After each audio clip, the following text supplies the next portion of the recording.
Hello মা, কি রান্না করছো বিকাল বিকাল আজকে?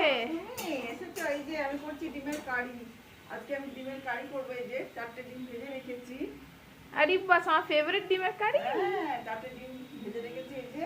আর এই যে মশলা কষাচ্ছি, এটা দিয়ে আজকে রাতের জন্য ডিমের কারি বানাবো। আমাদের রাতের আজকে ডিমের কারি দিয়ে ভাত খাওয়াটা দারুণ হবে। ঠান্ডায় একটুখানি ভেবেছিলাম চিকেন করবো, কিন্তু চিকেন তো নেই, আনতেও হবে, সেজন্য আর গেলাম না। তো আমরা তাহলে ডিমের কারি করে নিই। ওই জন্য একটুখানি আমরা ডিমের কারি বানাচ্ছি আজকে। 4টে ডিমের কারি, একটা থাকবে, হ্যাঁ, আর 3টে আমাদের আজকে শেষ হয়ে যাবে দুজনে।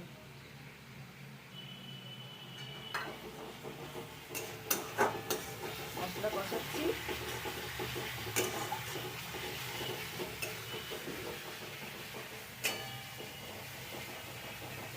ডিমের কারি খেতে দারুণ লাগে। ডিমের কারি দিয়ে ভাত, গ্রেভি।